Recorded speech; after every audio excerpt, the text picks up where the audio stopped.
दोस्तों नमस्कार।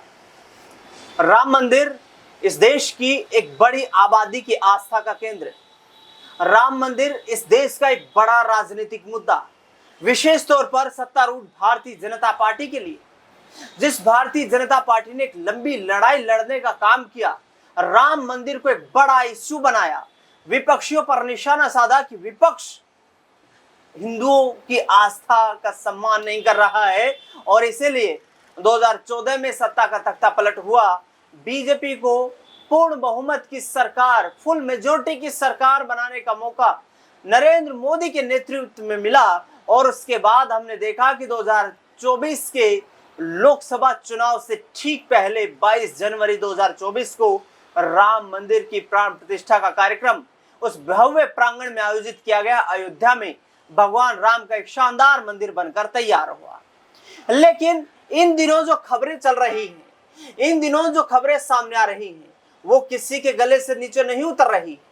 जिस तरीके से राम मंदिर के जो चंदे में जो दान पेटियां हैं, वहां पर जो चोरी का मामला है, यह कहा जा रहा है कि अनियमितताएं हैं। आरोप तो यहां तक लगाए जा रहे हैं कि राम मंदिर जो ट्रस्ट है, उसके पैरेलल एक दूसरा ट्रस्ट बनाया गया और उसमें करोड़ों के चंदे का गबन किया गया, दान का गबन किया गया। अब उत्तर प्रदेश की राजनीति में एक बड़ा मुद्दा बन चुका है। साल 2027 में यूपी में विधानसभा का चुनाव है। जिस भारतीय जनता पार्टी ने पिछले 10 सालों से करीब 2 बार जो सत्ता में एंट्री की है, वो राम मंदिर और हिंदुत्व के बुलंद एजेंडे के साथ की है। तो क्या ये चंदा चोरी, ये दान पेटियों में चोरी का मामला, ये जो आरोप लग रहे हैं, क्या ये राजनीतिक तौर पर बड़ा डैमेज बीजेपी को देंगे? इस विषय पर राजनीतिक तौर पर क्या प्रभाव पड़ने वाला है, चर्चा के लिए मेरे साथ मेरे वरिष्ठ सहयोगी अमन जी मौजूद हैं। जी सर, ये जो खबरें चल रही है लगातार, जिस तरीके से राम मंदिर को लेकर के ये कहा जा रहा है कि दान पेटियों से पैसा जो है चोरी हुआ है, महंगे आभूषण जो दान दिए जाते हैं वो चोरी हुए हैं, क्या ये 2024 की तरह बीजेपी को उत्तर प्रदेश में बैकफायर करेगा?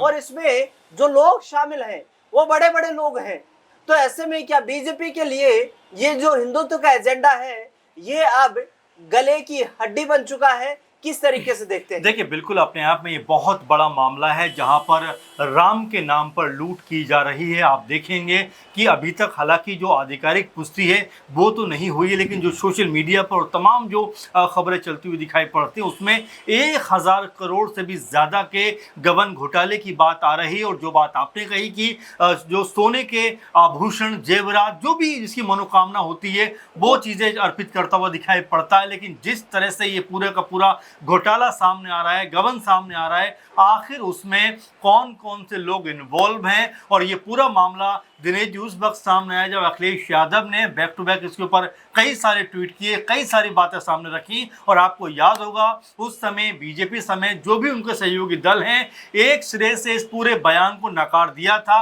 लेकिन जैसे जैसे मामले ने तूल पकड़ा और जब इसकी जो है तमाम चीज़ें सामने आई कि भाई इतना घोटाला हो रहा है, इतने करोड़ जो है गबन हो गया है, और जब इसकी परतें खुलना शुरू हुई तो ये हर कोई देखकर हैरान रह गया कि आखिर राम मंदिर में होकर भी, राम के नाम को लेकर भी, यानी मंदिर में सेवा भाव लेकर, जी हाँ, मंदिर में बैठकर जिनके हाथ में प्रबंधन चलाने की जिम्मेदारी, यही सबसे बड़ा सवाल है कि जिनके हाथ में प्रबंधन की जिम्मेदारी है वही इस पूरे के पूरे मामले में कहीं ना कहीं उनके ऊपर निशाना साधा जा रहा है। योगी जी अयोध्या पहुंचते हैं तो सख्त हिदायत दी जाती है कि जो भी लोग इसमें शामिल हैं वो उनके मंच पे नज़र नहीं आने चाहिए। इसके अलावा आप देखेंगे जो आपने कहा भी कि 2024 की तरह क्या 2027 में भी अयोध्या में अब बीजेपी को कहीं मुंह की खानी तो नहीं पड़ जाएगी, क्योंकि हमने देखा कि उत्तर प्रदेश 2024 में किस तरह से बीजेपी की सीटें जो थीं वो राम मंदिर बनने के बावजूद भी आधी होती हुई दिखाई पड़ी। अब जब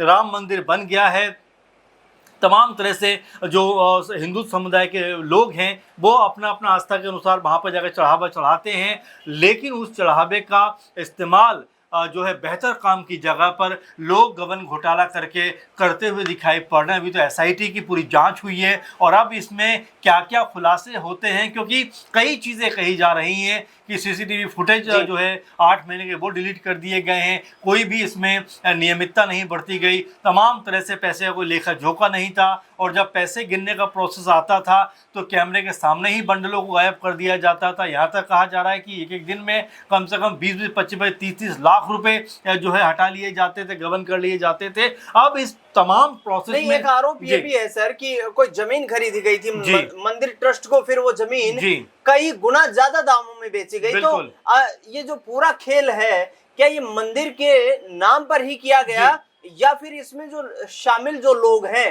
उन्होंने अपने निजी फायदे के लिए इस तरीके की गतिविधियों का अंजाम दिया? क्योंकि यदि मंदिर के नाम पर किया गया है तो फिर तो इसके लिए सीधे सीधे ट्रस्ट जिम्मेदार हो जाता है। जाहिर बात है जिम्मेदार है, और ये बात चल भी रही चंपत राय को लेकर और तमाम लोगों को लेकर बातें चल रही। लेकिन देखिए, जब तक एसआईटी की रिपोर्ट सामने नहीं आएगी, जब तक नाम के खुलासे नहीं होंगे, हम कुछ भी नहीं कह सकते। लेकिन हाँ, इसको लेकर जो पॉलिटिकल एंगल देखें तो जरा आप देखिए दिनेश जी की ब्रजभूषण शरण सिंह जो एक बड़े मजबूत नेता हैं, ताकतवर नेता माने जाते हैं, दबंग नेता माने जाते हैं, जब उनसे ये पूछा गया कि भाई अखिलेश यादव ने इस तरह के आरोप लगाए हैं, इतना बड़ा घोटाला हो गया है, तो ब्रजभूषण शरण सिंह ने कहा कि अगर मैं नाम ले दूंगा तो हंगामा खड़ा हो जाएगा, क्योंकि इसमें छोटे मोटे लोग नहीं हैं बल्कि बड़े बड़े नाम हैं। उन्होंने तो यहाँ तक कहा कि उन नामों को लेने की हिम्मत मेरे अंदर नहीं है। यानी कि ब्रजभूषण जैसे नेता जिनको जाना इसलिए जाता है कि उनकी जो दबंगई छवि है, उनके जो बयान हैं अक्सर चर्चाओं में रहते हैं, लेकिन यहाँ पर वो भी कहीं ना कहीं हारते हुए दिखाई पड़ते हैं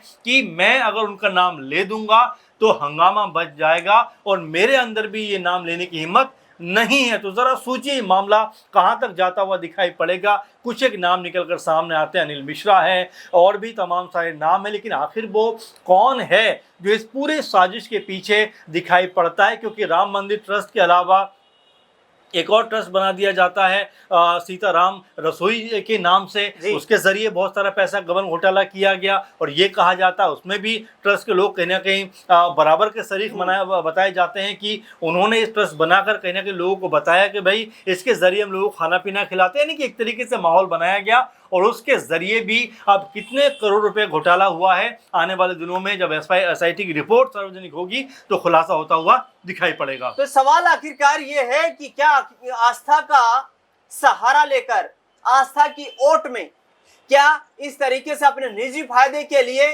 राम मंदिर जैसे शब्द का इस्तेमाल किया गया? कौन लोग हैं? एसआईटी जो जांच कर रही है वो जांच कब सार्वजनिक होगी? क्योंकि जो देश की जनता है वो जवाब चाहती है कि जल्द से जल्द उन लोगों के नाम सामने आए, वो चेहरे बेनकाब हों जिन्होंने इस पूरे घटनाक्रम में एक महत्वपूर्ण भूमिका निभाई है। और जैसे बताया गया कि ब्रजभूषण शरण सिंह जैसे लोग जो बड़ी ताकत रखते हैं राजनीतिक तौर पर, उन जैसे लोग जब ये कहते हुए नजर आ रहे हैं कि इसमें बड़े लोग शामिल हैं जिनका नाम मैं भी नहीं ले सकता, तो आप समझ सकते हैं कि ये कितना बड़ा मामला है।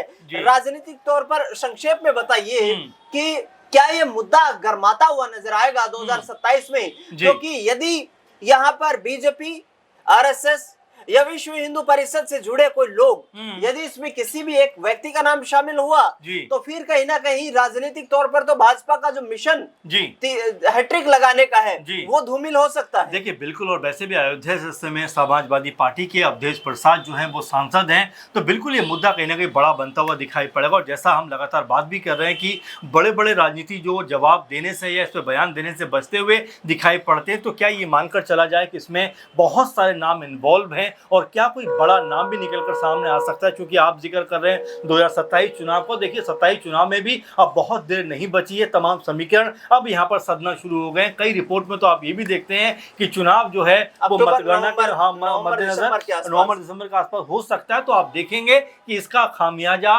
बीजेपी को कहीं उठाना ना पड़ जाए, क्योंकि आप ये भी ध्यान रखिए दिनेश जी कि जब राम मंदिर बना तो बीजेपी की तरफ से सबसे अधिक बयानबाजी की गई कि भाई हमारे आने से मंदिर बना है, लेकिन अब जब मंदिर में इतना बड़ा घोटाला हुआ है तो क्या बीजेपी इसकी जिम्मेदारी लेगी? अपने आप में बड़ा सवाल बनता हुआ दिखाई पड़ेगा। और जिस तरह से अखिलेश यादव ने इस पूरे मामले का खुलासा किया है तो कहीं ना कहीं पॉलिटिकल तौर पे इसका फायदा भी उनको मिलता हुआ दिखाई पड़ेगा। वो जरूर इस बात को सामने रखेंगे। देखिए किस लेवल पे घोटाला चल रहा था, किस लेवल पे लोगों की आस्था के साथ में खिलवाड़ किया जा रहा था और किस लेवल पे जो नेता हैं वो अपनी तिजोरियां भर रहे थे, पैसे का गबन घोटाला कर रहे थे। क्योंकि अभी तक भी जो आंकड़े हैं वो ये बताते हैं कि लगभग 1500 करोड़ यानी 1000 करोड़ से 1500 करोड़ रुपए तक का गबन घोटाला हुआ है। और ये सिर्फ क्या पैसों की बात है, क्या सिर्फ नकद घोटाले की बात है, माध्यम बनाया गया, या माध्यम बनाया गया, या फिर इसमें जो आभूषणों के हम जिक्र कर रहे थे जो बहुत सारे लोग श्रद्धा से अपने चढ़ाते हुए दिखाई पड़ते हैं, क्या उसका भी इसमें ऐड है या ये आंकड़ा अलग से दिखाई पड़ता है? तो अपने आप में ये एक बड़ा मामला बन रहा है। जहां पर हम तथ्यों के अनुसार जाएं, जो खबरों के अनुसार जाएं, तो ये मामला हजारों करोड़ रुपए की लूट का है। अब जिम्मेदार कौन है ये आने वाले दिनों में पता चलता हुआ दिखाई पड़ेगा। लेकिन हाँ, ये जरूर कहा जा सकता है दिनेश जी कि लोगों के इमोशन के साथ में यहाँ पर खिलवाड़ होता हुआ दिखाई पड़ा है। बड़ा सवाल है यहाँ पर। प्रधानमंत्री नरेंद्र मोदी ने प्राण प्रतिष्ठा के कार्यक्रम में जिस तरीके से उन्होंने गरिमामय उपस्थिति दर्ज करवाई, देश दुनिया ने उन तस्वीरों को देखा और उसी आधार पर प्रधानमंत्री का चेहरा जो है वो बीजेपी ने हाईलाइट करने का 2024 में प्रयास भी किया। लेकिन आज सवाल ये है, जब इतने बड़े फ्रॉड का आरोप लग रहा है, चोरी का आरोप लग रहा है, डकैती हुई है सरेआम, तो उसकी जिम्मेदारी क्या सत्ता में बैठे लोग लेते हुए नजर आएंगे? और यदि सत्ता में बैठे हुए लोग इसमें शामिल नहीं है तो फिर सरकारी तंत्र का इस्तेमाल करके, सरकारी ताकत का इस्तेमाल करके क्या वो सच्चाई सामने आ पाएगी? क्या इसमें शामिल लोगों के नाम सार्वजनिक किए जाएंगे? ये देखना ये सबसे बड़ा सवाल बन गया है। इस खास रिपोर्ट में फिलहाल के लिए इतना ही। एडविन जी, आपने तमाम जानकारी साझा की, आपका बहुत बहुत शुक्रिया। देश दुनिया से जुड़ी बड़ी खबरों के लिए लगातार बने रहे हमारे साथ। धन्यवाद।